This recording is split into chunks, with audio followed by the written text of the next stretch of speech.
हाय दोस्तों, I am Arif. मैं आप सभी का M3 ट्यूटोरियल में वेलकम करता हूं। सो गाइस, अब तक हम लोगों ने कोऑर्डिनेट ज्योमेट्री पे 2 लेक्चर कंप्लीट कर लिया है। आज तीसरा लेक्चर स्टार्ट कर रहे हैं, जिसमें समझेंगे सेक्शन फार्मूला क्या होता है। इसमें बेसिकली क्या करना होता है उसको देख लेते हैं। तो let's say a line segment joining two point A and B is given and coordinate of the point is let's say x1 y1 and x2 y2। अब आपसे कहा जा रहा है कोई एक थर्ड पॉइंट P है जो कि इस लाइन सेगमेंट को डिवाइड कर रहा है in a given ratio let's say m to n। क्या गिवन है? AP by BP is equal to m to n।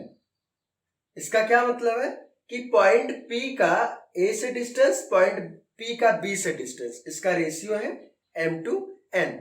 तो आपको बताना है इस पॉइंट P का कोऑर्डिनेट क्या होगा। अब ये जो पॉइंट P है ये इस लाइन सेगमेंट को दो तरह से डिवाइड कर सकता है। एक होता है इंटरनल डिवीजन और दूसरा होता है एक्सटर्नल डिवीजन। इंटरनल डिवीजन में क्या होगा, अगर पॉइंट P A और B के बीच में कहीं पे लाई कर रहा है तो हम बोलेंगे उसको इंटरनल डिवीजन। और अगर इस लाइन सेगमेंट के आउटसाइड एरिया में कहीं पे है, let's say here, either here, तो उसको बोलेंगे एक्सटर्नल डिवीजन। मींस पॉइंट क्या है, इस लाइन सेगमेंट के कहीं पे एक्सटर्नली लाई कर रहा है और बीच में लाई किया तो उसको इंटरनल डिवीजन। तो एक एक करके हम लोग इंटरनल डिवीजन और एक्सटर्नल डिवीजन में देखेंगे पॉइंट P का कोऑर्डिनेट क्या होगा। तो पहला केस हम लोग देख लेते हैं,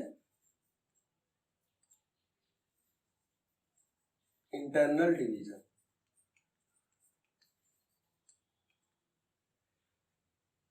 सो लेट्स से पॉइंट P इन दोनों के बीच में कहीं पे इधर लाई कर रहा है। उसके बाद क्या करना, आप जो रेशियो गिवन है उस रेशियो को यहां पे लिख लेना। तो रेशियो क्या है, m to n। So put m here and n here. फिर क्या करना है अगले स्टेप में, x कोऑर्डिनेट अगर लिख रहे हो तो इस m का मल्टीप्लीकेशन इसके अपोजिट वाले पॉइंट के x कोऑर्डिनेट से कर दीजिए और उसी तरीके से n का उसके अपोजिट वाले पॉइंट के x कोऑर्डिनेट से। फिर दोनों को ऐड करके डिवाइड कर दीजिए दोनों को एडिशन से, तो इस पॉइंट P का कोऑर्डिनेट निकल जाएगा। मैं क्या कहना चाह रहा हूं लिख के बताता हूं। सो इंटरनल डिवीजन में पॉइंट P का कोऑर्डिनेट क्या लिखेंगे हम, x कोऑर्डिनेट अगर लिखना है m का मल्टीप्लीकेशन अपोजिट वाले पॉइंट पे चाहिए, लाइक दिस। तो क्या होगा, m इंटू x2। इसी तरीके का n का इसके अपोजिट वाले पॉइंट, तो कौन सा पॉइंट A, इसका x coordinate x1 plus n x1 divide m plus n। इसी तरीके से y कोऑर्डिनेट क्या होगा, m y2 n y1, m y2 plus n y1 divide कर देंगे m प्लस n से। तो इंटरनल डिवीजन में पॉइंट का कोऑर्डिनेट लिखना सीख गए। अब हम देखते हैं एक्सटर्नल डिवीजन में क्या होगा। सो दोनों में बस बेसिक सा एक डिफरेंस है। एक्सटर्नल डिवीजन में प्लस की जगह पे बस माइनस आ जाता है। चलिए तो उसको भी लिख लेते हैं। सो हमारा लाइन सेगमेंट AB, जब भी आपको पॉइंट का कोऑर्डिनेट निकालना हो या सेक्शन फार्मूला लगाना हो, जो पॉइंट गिवन हो लाइन सेगमेंट बनाइए, पॉइंट को लिखिए, फिर उसके बाद जो रेशियो गिवन है रेशियो को लिखिए। उसके बाद जो मैंने अभी तरीका बताया अपोजिट वाले पॉइंट के कोऑर्डिनेट से मल्टीप्लीकेशन करके, अगर इंटरनल है तो ऐड कर देंगे, एक्सटर्नल में सब्ट्रैक्ट कर देंगे। कैसे, उसको भी देख लेते हैं। A का कोऑर्डिनेट x1 y1, B का x2 y2। सो ये एक्सटर्नल डिवीजन की बात कर रहे हैं हम, एक्सटर्नल डिवीजन। सो लेट्स से हमारा पॉइंट कहीं पे इधर है, x कामा y। इसमें भी वही करना है, रेशियो लिखना है। रेशियो क्या, m to n, उसी रेशियो में लिख लीजिए। तो पहले m देन n। A के पास में m लिखिए, B के पास में n। A के पास में m लिख दीजिए, B के पास में n लिख दीजिए। अगर रेशियो लेट से n to m होता तो इधर n होता, इधर m होता। सेम थिंग कोऑर्डिनेट क्या हो जाएगा, m अपोजिट वाला पॉइंट, b x कोऑर्डिनेट क्या है x2, तो क्या होगा m x2, अब यहां प्लस ना के क्या आएगा माइनस आएगा, n x1 सब डिवाइड कर देंगे दोनों के सब्ट्रैक्शन से, या माइनस n। इसी तरीके से y कोऑर्डिनेट लिख लीजिए। चलिए, तो इसको याद नहीं रखना है आपको, बस मैं आपको वे बता रहा था, एक अप्रोच दे रहा था कि कैसे सेक्शन फार्मूला आप अप्लाई करोगे। तो जब भी कोई भी सवाल आएगा, रेशियो गिवन होगा, तो क्या करना, आप पहले एक लाइन सेगमेंट बना लेना, पॉइंट लिख लेना, फिर जैसे रेशियो गिवन होगा उसी के अकॉर्डिंग रेशियो आप यहाँ पे लिखिएगा। फिर क्या करना है, अगर इंटरनल डिवीजन है तो हम उसमें एडिशन आता है, ध्यान रखिएगा। एक्सटर्नल में क्या आएगा, सब्ट्रैक्शन आएगा। कैसे करते हैं, जैसे रेशियो m2n है, सेम थिंग क्या करना है, अपोजिट वाले पॉइंट के अगर आप पॉइंट का x कोऑर्डिनेट लिख रहे हो तो x कोऑर्डिनेट से मल्टीप्लाई करना, और अगर y कोऑर्डिनेट लिख रहे हो तो y कोऑर्डिनेट से मल्टीप्लाई कर देना। अब एक प्रॉब्लम देख लेते हैं इसमें, चलिए यहीं पे कर लेते हैं। सो लेट्स से आपका दो पॉइंट गिवन है, point A 2 4 and point B जो है -4 एंड 6, और किसी एक पॉइंट P का A और B से जो डिस्टेंस है उसका रेशियो गिवन है। So let's say AP by BP is equal to 3/2। तो P का कोऑर्डिनेट बताइए। अब इस सवाल को बहुत तरीके से पूछ सकता है। तो एक वे ऐसे होगा कि दो पॉइंट के कोऑर्डिनेट है, बोल देगा कि किसी थर्ड पॉइंट P से पॉइंट से जो डिस्टेंस का रेशियो ये है, तो कोऑर्डिनेट बताइए। या फिर कैसे पूछ सकता है कि एक लाइन सेगमेंट गिवन है और ज्वाइनिंग पॉइंट का कोऑर्डिनेट लेट्स से ये है, एक पॉइंट P इस लाइन सेगमेंट को डिवाइड कर रहा है इन द रेशियो 3:2, तो पॉइंट का कोऑर्डिनेट क्या होगा। अब डिवीजन या तो इंटरनल होगा या तो एक्सटर्नल, हम दोनों केस में पॉइंट P का कोऑर्डिनेट निकालेंगे। सो पहला केस ले लेते हैं, अगर डिवीजन क्या है, इंटरनल डिवीजन, इंटरनल डिवीजन। चलिए डायरेक्ट आंसर बताइए आप, कैलकुलेशन वगैरह सारा पार्ट आप अपने ब्रेन से कराइए, यहाँ पे डायरेक्ट आंसर लिखिए। चलिए इंटरनल डिवीजन है तो पॉइंट P का कोऑर्डिनेट बताना। तो हमने क्या बोला, पहले जो पॉइंट है एक लाइन सेगमेंट बना लो, दोनों पॉइंट को लिख लो। क्या है पॉइंट, क्या है 2 4 और क्या है -4 6, ठीक। उसके बाद क्या, रेशियो 3:2 है, तो AB, सो 3:2 3:2 रेशियो लिख दिए। तो internal division let's say point P, यहाँ पे एक्स कोऑर्डिनेट बताना है, तो क्या करना है, चाहे एक्स कोऑर्डिनेट बताना हो या वाई कोऑर्डिनेट, सेम थिंग, दोनों में रेशियो जो गिवन है उसका उसके अपोजिट वाले कोऑर्डिनेट से मल्टीप्लाई करना है। तो एक्स कोऑर्डिनेट बताइए। चलिए सारा कैलकुलेशन पार्ट करिए, खुद से कीजिए, यहाँ पे लिखने की जरूरत नहीं, खाली हम लोग कोऑर्डिनेट लिखेंगे। तो क्या होगा देखिए, 3 इंटू -4 क्या हो गया -12, उसी तरीके से 2 2 जा 4, तो -12 प्लस 4 -8, डिवाइड दोनों का एडिशन 3 to 5। वाई कोऑर्डिनेट इसी तरीके से बताइए, क्या होगा 3 6 18 और 2 4 8, तो 18 और 8 कितना हो गया,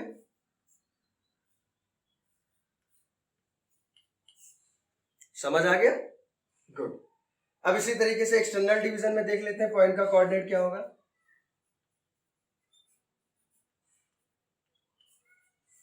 बताइए। अब एक्सटर्नल में हमारा पॉइंट कहीं यहां ना होकर लेट से कहीं यहां पे होगा, या फिर इस साइड भी हो सकता है। क्या होगा, बस ध्यान क्या देना, मैंने क्या बोला था, सारा काम वही करना है। बस आई होप ये नीचे वाला पॉइंट नहीं दिखा होगा आपको, कोई बात नहीं, तो मैं इसको ऊपर समझा देता हूं, यहां समझा देता हूं,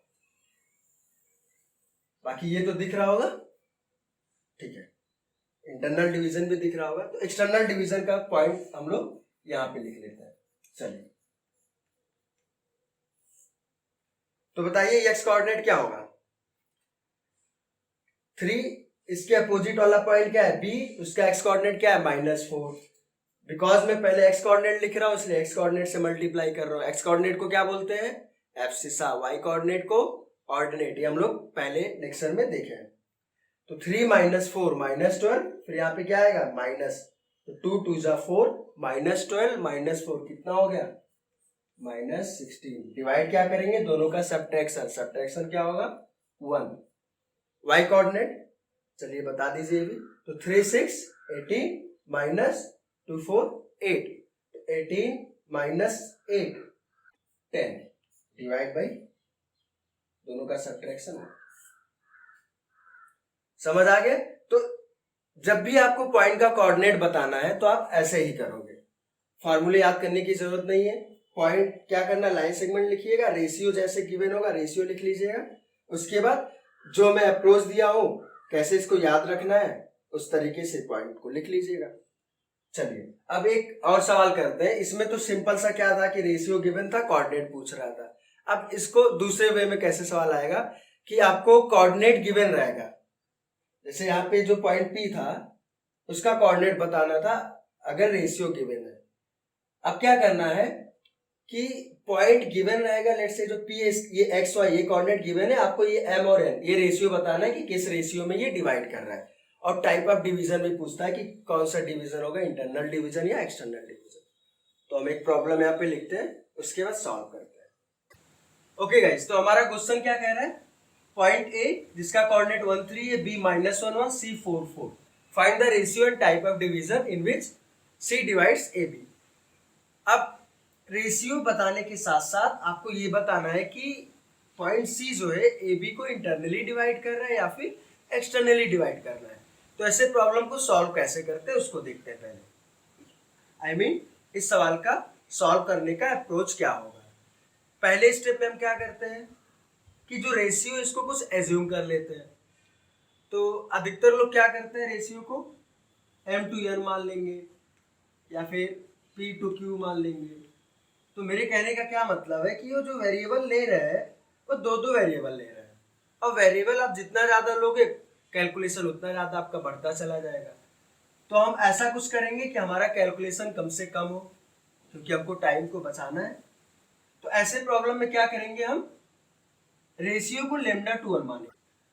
अब देखिए इसमें आपको बस केवल एक ही वेरिएबल दिख रहा है, आपको एक ही वेरिएबल सॉल्व करना होगा, तो आपका कैलकुलेशन जाहिर सी बात है कि कम हो जाएगा। तो पहला स्टेप क्लियर हुआ। क्या करना, रेशियो आप एज्यूम कर लोगे लेट्स से लेमडा टू 1। अगले स्टेप में टाइप ऑफ डिवीजन को भी कुछ एज्यूम कर लेंगे। तो क्या मान के चलते हम लोग कि लेट्स से जो डिवीजन का टाइप है वो इंटरनल टाइप है, मींस इंटरनल डिवीजन है। तो पहला स्टेप आपको रेशियो मानना है, और किस टाइप का, इंटरनल। फिर आपको पता ही है इंटरनल डिवीजन में पॉइंट का कोऑर्डिनेट कैसे लिखते हैं। तो चलिए सॉल्व कर लेते हैं। अब हमारा काम क्या रहेगा, केवल इस लेमडा की वैल्यू निकालना। तो पॉइंट ए क्या है 1 3, और बी क्या है -1 और 1, इससे सी का यहाँ पे 4 and 4। ओके, तो रेशियो क्या है, हमने क्या माना लेमडा टू 1, लेमडा 1। अब सी का एक्स कोऑर्डिनेट क्या है 4, तो 4 क्या लिखेंगे, 4 को लेमडा, इसके अपोजिट वाला पॉइंट क्या, इसके अपोजिट का पॉइंट है बी जिसका कोऑर्डिनेट -1 और 1 है। तो एक्स कोऑर्डिनेट -1, तो क्या होगा lambda into -1 minus lambda plus इसका मल्टीप्लाई इससे, तो 1 इंटू 1 प्लस 1। डिवाइड क्या करेंगे, दोनों का आपस में एडिशन, लेमडा प्लस 1। इसको सॉल्व करके लेमडा की वैल्यू निकाल लीजिए। तो क्या होगा लेमडा 4 लेमडा माइनस लेमडा इधर आए, कितना हुआ, yes 5 lambda equal to 4 and 1। So 1 - 4 क्या हो गया -3। तो लेमडा की वैल्यू क्या आ गई -325। अब देखिए हमने क्या मान के चला था, डिवीजन का टाइप इंटरनल। एक और पॉइंट इसमें कि अगर सॉल्व करने के बाद लेमडा की वैल्यू पॉजिटिव ही आ गई तो इसका मतलब हमारा जो अजम्पशन था वो सही था, हमने इंटरनल मान के चला था, तो आंसर भी क्या होगा, टाइप ऑफ डिवीजन इंटरनल होगा। बट यहाँ पे लेमडा की जो साइन आ रही है नेगेटिव आ रही है, मीन्स मैं क्या कहना चाह रहा हूं कि अगर साइन नेगेटिव आ गया तो हमारा एजम्पशन रॉन्ग है, इंटरनल ना होकर क्या होगा, एक्सटर्नल डिवीजन होगा। चूंकि लेमडा की वैल्यू माइनस आ रही है तो डिवीजन क्या होगा, इस सवाल में टाइप ऑफ डिवीजन होगा एक्सटर्नल। चलिए एक बार और जो चीजें हमने अभी तक देखा उसको फिर से रिवाइज कर लेते हैं कि क्या हमने देखा। पहले स्टेप में हमने क्या बोला कि आप रेशियो कुछ भी मान लीजिए। मैंने क्या सजेस्ट किया मानने के लिए, लेमडा टू 1 या कोई भी A21 B21 कुछ भी मान लीजिए। मेरे कहने का मतलब बस एक वेरिएबल होना चाहिए, उससे आपका कैलकुलेशन इजी होगा। फिर क्या करना है, टाइप ऑफ डिवीजन मानना है। इंटरनल मान के चलने हम लोग, और इंटरनल मानने के बाद अगर लेमडा की वैल्यू पॉजिटिव आ गई तो हमारा एजम्पशन सही है, लेकिन अगर नेगेटिव आ गई तो एजम्पशन रॉन्ग है। तो इंटरनल ना होकर क्या होगा, एक्सटर्नल होगा। जैसा कि सवाल में हमने देखा लेमडा की वैल्यू नेगेटिव आ रही थी तो डिवीजन क्या हो गया, एक्सटर्नल डिवीजन हो गया। तो आंसर क्या हो गया हमारा, रेशियो होगा 3:5 एक्सटर्नली। चलिए तो हमने इस प्रॉब्लम में जो भी बातें देखा उसको एक पॉइंट बना के लिख लेते हैं, एक नोट बना के लिख लेते हैं। तो हमने क्या देखा कि अगर if type of division and ratio is asked, तो हम क्या करते हैं, पहला स्टेप टेक रेशियो, क्या लेंगे, lambda two 1। Type of division क्या मान के चलेंगे, इंटरनली। सेकेंड स्टेप आपको लेमडा की वैल्यू सॉल्व करना है यूजिंग सेक्शन फार्मूला। तो solve value of lambda.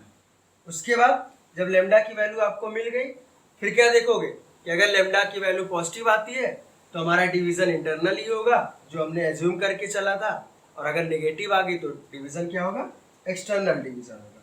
So lambda positive आ गई तो डिवीजन इंटरनल डिवीजन होगा, और लेमडा की वैल्यू अगर नेगेटिव आ गई तो डिवीजन क्या होगा, एक्सटर्नल डिवीजन। बस इतना सही है। ओह शायद नीचे वाला पॉइंट नहीं आया, चलिए कोई बात नहीं। तो मैंने क्या लिखा है, इसको ऊपर लिख देते हैं।